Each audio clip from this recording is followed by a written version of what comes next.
이제 시장 이론 들어가도록 할게요.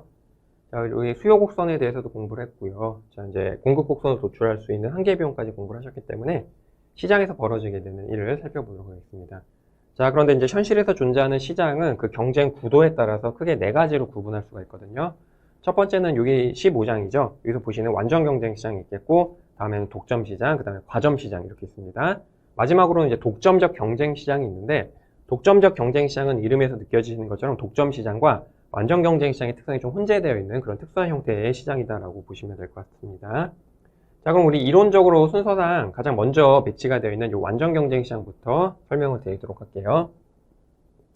자, 완전 경쟁 시장 이제 퍼펙트 컴페티션 마켓 이렇게 볼 수가 있겠고, 완전 경쟁 시장의 정의는 여기 나와 있는 이 네 가지 조건을 모두 만족하는 시장을 말합니다. 물론 현실에서는 이 네 가지 조건을 완벽하게 100% 다 충족하는 시장을 찾아보기가 정말 힘들고요. 이 네 가지 조건에 그나마 근접한 시장을 그냥 우리는 완전 경쟁 시장에 근접한 시장 정도다라고 이렇게 인정을 하시면 되겠어요. 자, 첫 번째 조건은 보시는 것처럼 여기 다수의 수요자와 공급자가 있겠습니다. 즉 시장에 참여하는 수요자랑 공급자의 수가 되게 많아야 돼요. 얼마 정도에 대한 정확한 기준이 있는 건 아니고 공급자는 최소한 이제 수십 개 기업 이상이 있어야 되겠고요. 수십 개. 수요자는 이제 당연히 수천 명, 수만 명, 수십만 명 이렇게 정말 큰 숫자로 존재를 해야 된다라고 보시면 되겠습니다. 이래야지 경쟁이 되잖아요. 경쟁. 여러분 경쟁을 해야 된다라는 얘기는 참여자가 많아야지 경쟁을 하지 않겠습니까? 참여자가 꼴랑 둘이면 얘네가 담합을 한다거나 그럴 수가 있기 때문에 경쟁이 원활해지기 위해서는 당연히 수요자, 공급자의 수가 어느 정도 있어줘야 된다라는 겁니다. 자, 두 번째 조건은 뭐냐면 이 시장에서 물건을 내놓는 재화나 서비스를 제공하는 기업 있잖아요. 기업이 내놓는 재화나 서비스의 품질이 동일해야 된다, 균일해야 된다라는 얘기입니다.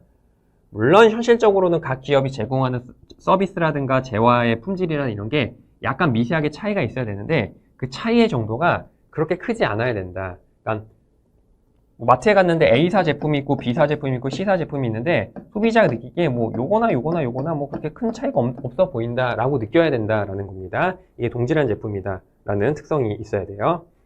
자, 그 다음에 이제 세 번째 조건은 뭐냐면 자유로운 진입과 퇴거가 보장이 되어야 된다라는 얘기입니다. 여기서 말하는 자유로운 진입과 퇴거는 뭐냐면 이 시장에서 장사하고 싶으면 그냥 들어가서 장사하면 되고요. 아니다 싶으면 바로 빠져나올 수가 있어야 된다라는 얘기입니다. 물론 수요자도 마찬가지죠. 가서 그냥 물건 살 때 아무런 제약 없이 사야 되고 이거 좀 마음에 안 든다라고 이거 사지 말아야지 바로 나올 수가 있어야 된다라는 겁니다. 여기서 말하는 자유로운 진입과 퇴거는 다른 말로는 자원의 완전한 이동성이 보장이 돼야 된다라는 것과 마찬가지 내용이 되는 거예요. 자, 그 다음에 네 번째 조건이 가장 어려운 조건 중에 하나인데 이 시장에서 제공되는 모든 정보가 완벽하게 공유가 돼야 됩니다. 그러니까 쉐어가 완벽하게 돼야 돼요. 수요자와 공급자가 이제 갖고 있는 정보가 원활하게 어떠한 제약도 없이 원활하게 다 이제 순환이 돼야 된다라는 조건이 되겠습니다. 이게 현실적으로는 가장 어려운 조건 중에 하나가 돼요. 그래서 저 네 번째 조건을 충족하는 시장이 그렇게 많지는 않아서 현실에서는 100% 순도 100%의 정확한 완전 경쟁 시장이다라고 부를 수 있는 시장은 거의 없다라고 제가 이제 생각을 해볼 수가 있겠는데 그래도 뭐 그 정도까지는 아닌데 요 네 가지 조건이 100%까지는 아니라고 하더라도 어느 정도 충족한 시장, 즉 완전 경쟁이 근접한 시장은 제 개인적인 견해긴 합니다만은 PC방, 노래방 뭐 이런 것들은 저 완전 경쟁이 좀 근접하지 않았나. 그럼 PC방과 노래방 생각해 보세요. 다수의 수요자, 공급자 당연히 있죠. 그 다음에 동질한 제품, 뭐 노래방, 뭐 요 길 건너 노래방이든 아파트 단지 주쪽 노래방이든 거의 비슷비슷할 거예요. 그 퀄리티 품질이라든가. 들어가면은 이제 그 노래방 기계라든가 소파도 있고요. 뭐 여러 가지 마이크에 뭐 이것도 씌워주고 다 비슷한 퀄리티일 것 같습니다. 뭐 여기 노래방은 최신 노래들 막 들어오는데 막 이쪽에는 막 최신 노래 하나도 없고 예전 노래도 7080 노래만 있고 그런 건 아니잖아요. 다 깔려 있습니다. PC방도 마찬가지고요. 그 다음에 자유로운 진입과 퇴거죠. 여러분, 이 PC방과 노래방 하는데 뭐 자격시험을 통과해서 전문 자격증을 따야지 이거를 뭐 허가를 내준다건 그런 건 아니잖아요. 즉, 적정 수준의 이제 관리 규약이라든가 그런 조건만 충족하면 누구나 이제 자유롭게 창업을 할 수가 있겠죠. 그 다음에 완전한 정보 공유, 100%는 아니지만 정보가 되게 원활하게 퍼지죠. 뭐 여기서 필요한 정보 뭐가 있겠습니까? 뭐 신곡 뭐가 나왔대더라. 그 다음에 뭐 새로운 게임 뭐가 나와서 이거 좀 깔아줘야 된다고 그런 거밖에 없잖아요. 그래서 이런 것들은 이 두 시장은 이렇게 완전 경쟁 시장의 조건을 그나마 잘 충족하고 있는 그런 시장이다라고 보실 수가 있겠습니다. 물론 이런 거 말고도 제가 떠오르는 게 딱 요거밖에 없어서 이렇게 말씀을 못 드리는데 다른 여타 시장들도요. 뭐 요 네 가지 조건을 어느 정도 충족했다라고 한다면은 완전 경쟁 시장 정도다. 완전 경쟁 시장에 근접한 시장 정도다라고 이렇게 생각을 하시면 될 것 같습니다. 자, 그럼 완전 경쟁 시장에서 벌어지는 일이 뭐냐면 가격 수용자가 된다라는 얘기입니다. 요거에 대해서 좀 장황하게 제가 문장으로 좀 설명을 드렸는데 일단 요거 그림으로도 잠깐 설명을 드리도록 할게요. 뭐냐면 자, 이게 이제 시장 전체 수요 곡선이 이렇게 있습니다. 시장 전체 수요 곡선. 자, 아시는 것처럼 여러분 시장 전체 수요 곡선은요. 개인의 수요 곡선 수평으로 합산을 한 거예요. 자, 그래서 만약에 톰이라는 애가 있는데 뭐라고 할까? 이거 콜라라고 할까요? 콜라? 물론 콜라가 완전 경쟁 시장 아니까 좀 얘가 약간 좀 부적하네. 노래방이라고 해서 노래방. 자, 대한민국 국민의 노래방에 대한 이제 전체 수요가 이렇게 있습니다. 이건 이제 한 달 기준으로 할게요. 한 달. 자, 톰이 노래방을 되게 좋아해서요. 코인 노래방 이런 데를 되게 좋아해서 뭐 한 달에 보통 한 뭐 20시간 정도? 꽤 많이 가는 거죠. 이 정도면. 한 달에 20시간 정도 노래방을 이용을 해요. 근데 갑자기 필 받아가지고 나 이거 30시간으로 늘려야지. 자, 그러니까 보시는 것처럼 무려 톰 개인 기준으로는 무려 50%나 수요를 늘린 겁니다. 엄청 늘린 거죠. 그러니까 이제 톰 개인 입장에서 수요 곡선은 되게 오른쪽으로 늘어나요. 이게 이제 톰의 개인 수요다라고 한다면 얘가 엄청 눈에 띄게, 그러니까 이게 예를 들면 이제 20시간이면 50%죠. 30시간도 눈에 띌 만큼 늘어난 겁니다. 하지만 시장 전체는 얘기가 달라져요. 이거는 대한민국 전체 수요 곡선이 이렇게 있겠죠. 자, 여기서 톰이 10시간 정도 수요를 더 늘렸잖아요. 그럼 어떻게 되죠? 시장 전체 수요는 이 정도로 늘어나겠죠. 이거 너무 늘렸다. 이런 식으로. 그러니까 이거 돋보기를 확대해서 보면 여기서 이제 0.001cm만큼 오른쪽 이동한 겁니다. 그러니까 지금 여러분 한 달 기준으로 전국에 대한민국 전체 인구 통틀어서 노래방 이용 시간이 몇만 시간 정도 될까요? 대한민국에서 한 5천만 명 중에서 못해도 1,000만 명 정도는 한 달에 한 번 이상 노래방 가지 않을까? 이건 거의 막 1억 시간 정도 될 거야. 뭐 1억 시간 좀 과하고, 뭐 3천만 시간 정도 될 겁니다. 얘가 3천만 시간인데 거기서 10시간 늘려봤자 얘가 얼마나 움직이겠어요? 즉 뭐냐면, 완전 경쟁 시장에 참여하고 있는 당사자는요, 개인이죠. 개인의 수요를 아무리 늘린다고 해도 시장 전체 수요 곡선은 그냥 안 변하는 것과 마찬가지다라는 얘기입니다. 마찬가지로요, 공급도 마찬가지예요. 이게 대한민국의 노래방 전체 공급 곡선이 이렇게 있는데, 자, 우리 어떤 사장님이, 자, 노래방 룸이 5개 있는데, 이걸 약간 좀 창고 하나 태워가지고 룸을 하나 더 만들었어. 룸을 하나 이제 5개에서 6개로 만들어서, 영업 기준으로 한 달에 한 100시간 정도 이제 손님을 받을 수가 있었는데, 이제 120시간 정도, 20시간 정도 손님을 더 받을 수가 있게 된 겁니다. 규모를 좀 키운 거죠. 공급을 늘린 겁니다. 어떻게 된 거죠? 이걸로 인해서 시장 전체 공급 곡선은 이 정도로 늘어난 거죠. 이것도 0.001cm만큼 우측으로 이동한 겁니다.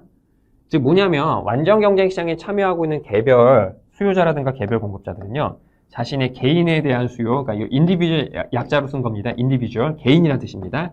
개인에 대한 수요가 아무리 늘든지 줄든지 개별 기업의 공급이 아무리 늘든지 줄든지 간에 시장 전체 수요 곡선과 시장 전체 공급 곡선에는 아무런 영향을 못 미친다라는 얘기입니다. 그렇기 때문에 어떤 일이 벌어지는 겁니까? 요 완전 경쟁 시장에 참여하고 있는 기업들을, 그 다음에 이제 소비자들은요, 이 시장 전체 수요 곡선이 이렇게 있겠죠? 시장 전체 공급 곡선이 이렇게 있겠죠? 여기서 결정되는 시장 균형 가격을 그대로 따라야 된다는 얘기입니다. 즉, 개별 기업이라든가 개별 수요자들은요, 자신이 아무리 노력을 한다고 해도 이 시장 균형 가격에 영향을 줄 수가 없다라는 얘기입니다. 그래서 우리는 얘를 뭐라고 부르느냐? 가격 수용자다라고 부릅니다. 가격 수용자. 그러니까 프라이스 테이커가 되는 거죠. 즉 우리 소비자들도 마찬가지고 기업들도 마찬가지고 이 시장 균형 가격보다 비싸게 물건을 거래할 수도 없고요. 싸게 물건을 거래할 수도 없다는 얘기입니다. 그러니까 소비자 입장에서 뭐 노래방이 뭐 1시간에 뭐 예를 들면 뭐 6,000원이다라고 했을 때, 그러니까 이게 시장 이제 평균 전국 가격이요. 가서 어떤 사장님이 다른 경쟁 기업들은 다 시간당 6,000원을 받고 있는데 자기 혼자 8,000원을 받아요. 그럼 어떻게 되죠? 어떻게 되긴 망하는 거죠. 그 다음에 딴 데 다 6,000원 받는데 소비자 가서 저 사장님 5,500원에 안 됩니까? 이렇게 해봤자 씨알도 안 먹히게 되는 겁니다. 물론 좀 친분이 있다거나 단골이라면 좀 깎아질지 모르겠는데 그런 게 아니라고 한다면은 이거보다 낮은 가격에 거래할 수가 없게 되는 거예요. 그냥 시장에서 결정된 이 균형 가격 그대로 받아야 된다라는 겁니다. 그게 바로 가격 수용자 개념이 돼요. 그래서 얘를 조금 더 상징적으로 표현하면 이런 문장으로도 확대를 해볼 수가 있겠습니다. 자, 완전 경쟁 시장에서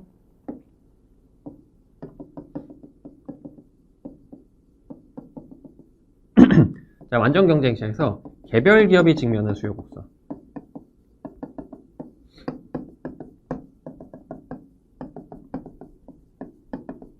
자, 완전 경쟁 시장에서 개별 기업이 직면한 수요 곡선은 시장 균형 가격 수준에서 수평선이다. 이런 약간 좀 비유적이고 상징적인 문장이 있거든요. 그러니까 여기서 수요 곡선은 여러분들 그 개인의 수요 곡선이라고 생각하시면 안 됩니다. 여기 앞에 단서조항이 붙어 있잖아.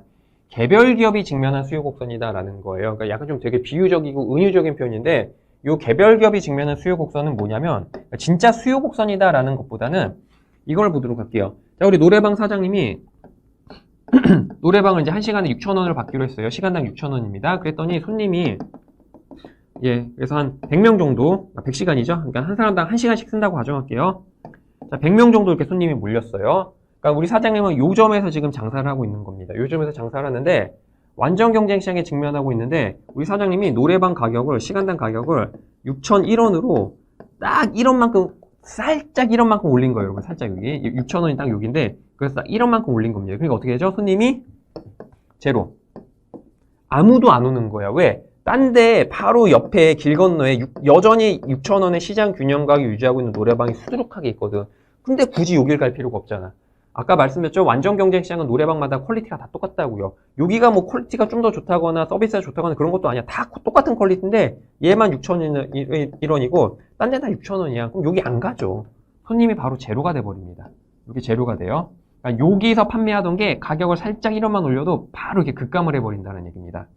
자, 근데 우리 사장님이 여기서 이제 5,999원으로 1원만큼 가격을 낮추면 어떻게 되죠? 손님들이 딴 데 6,000원에서 몰렸던 손님이 다 일로 몰려. 그러니까 손님들이 수천 명, 그 동네 그 노래방 간 사람이 다 일로 몰려서 수천 명의 이제 사람들이 몰리게 되는 겁니다. 즉, 얘를 좀 더 정확한 이제 그래프를 이용해서 풀자면은, 자, 다시 말해 6,000원의 가격에서 100명이 몰렸는데 1원을 올리는 순간 우리 사장님은 손님이 여기가 돼요. 1원만 놔주는 순간 손님은 여기 수천 명 돼서 이렇게 사장님이 책정한 시장 가격에 몰리는 손님의 수 있잖아요. 그러니까 판매량, 걔를 이렇게 점으로 연결한 얘를 그냥 비유적으로 개별 기업이 직면한 수요 곡선이다 라고 이렇게 표현하는 겁니다. 직면한 수요 곡선. 그러니까 이제 실제 소비자들 수요 곡선을 말하는 게 아니라 우리 사장님이 자기가 책정한 가격에 따라서 몰리는 손님들 수를 이렇게 그래프로 표현한 겁니다. 그래서 얘를 비유적으로 개별 기업이 직면한 수요 곡선이다 라고 표현해요. 그래서 이제 보시는 것처럼 여기서 1원만큼 올리면 제로가 되고요. 1원 싸게 되면 수천 명이 몰리게 되고 거의 기울기는 이제 수평이죠. 거의 수평선. 이렇게 이제 보시면 될 것 같습니다. 그리고 당연히 얘는 6,000원을 기점으로 이렇게 수평선을 유지를 하고 있기 때문에 개별 기업에 직면한 수요 곡선은 수평선이다라고 합니다. 그리고 이것도 이제 어쨌든 그래도 비유적이긴 하지만 수요곡선이니까 요 탄력선 구하면 여러분 무한대인 거 아시죠? 자, 여러분 수요곡선이라든가 어떤 곡선이 이렇게 무한대면 탄력선, 수요곡선 수평선이면 우리 탄력성 무한대로 표시할 수가 있잖아요. 그래서 완전 경쟁 시장에서 개별 기업이 직면한 수요곡선의 탄력성은 무한대 이렇게 보시면 됩니다. 물론 여러분 시장 전체 수요곡선은 아니에요. 시장 전체 수요곡선은 그냥 이렇게 존재하는 겁니다. 이걸 말하는 게 아니라 개별 기업이 직면한 수요곡선 요 시장 가격 수준에서 수평선이다라는 거예요. 그러니까 요거 탄력성이 무한대라는 얘기지 얘 탄력성이 무한대다라는 거 아닙니다. 헷갈리시면 안 됩니다. 그러니까 좀 이게 은유적이고 비유적인 표현이기 때문에 많은 수험생분들이 헷갈려 하시는데 구분 잘 해주셔야 되는 거예요. 그러니까 얘는 가격 수용자 개념이다라는 거예요. 자, 그거에 대한 이야기가 여기에 이게 잘 문장으로 정리가 되어 있기 때문에 꼭 읽어보시고 넘어가시면 될 것 같습니다. 자, 여기까지.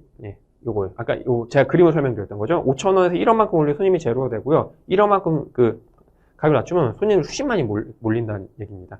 그러면 여러분 여기서 이런 또 잘못된 추론하시면 안 되죠. 그럼 우리 사장님 지금 아까 노래방 예로 다시 돌아가 보도록 할게요. 시간당 6,000원을 받았을 때 손님이 100명 정도 몰리는데 아니 그럼 만약에 노래방 가격을 1원 낮춰가지고 5,999원을 받으면은 여기 수천 명, 수만 명의 손님이 몰리니까 그럼 가격을 낮추는 게 좋지 않겠느냐라는 얘기입니다. 이거 아니에요. 이거 적정한 선택이 아닙니다. 왜 그렇죠? 그래서 만약에 지금 손님이 한 100명 정도 몰려서 장사를 하고 있는데 1원만큼 가격을 낮췄더니 손님이 막 3,000명이 몰렸다고 쳐보겠습니다. 첫 번째, 이거 다 받을 수도 없어. 노래방의 규모 한정돼 있으니까 다 못 받아. 근데 강제로 받는다고 해볼게요. 야 이거 3,000명 받아야 되니까 3,000명 받아야 되니까 노래방 지금 확장해야 돼. 노래방 기계 3,000대 더 들여 2,990대 더 들여와야 돼 합니다. 비용이 훨씬 더 커집니다, 여러분들. 물론 매출은 보시는 것처럼 30배가 늘어나지만 매출은 30배 뻥튀기가 됩니다. 토탈 레비뉴. 근데 여러분 비용이 30배보다 더 늘어날 수가 있어요. 그럴 가능성이 농후합니다. 그러니까 이거는 올바른 선택이 아니에요. 손님 온다고 다 받는 거는 내 여력에 한도가 있을 때라는 얘기지, 내 생산 여력을 뛰어넘는 정도 손님이 오는 걸 다 받게 된다면은 비용이 더 커져요. 그래서 이거는 오히려 경제적으로 손해가 보일 가능성이 높습니다. 그러니까 무턱대고 이게 완전 경쟁이라고 무턱대고 가격을 낮추거나 그러진 않습니다. 그러니까 요 6,000원의 가격에서 100명을 받는 게 가장 베스트 상황이기 때문에 딱 요게 균형이 됐었다라고 보시면 되는 거예요.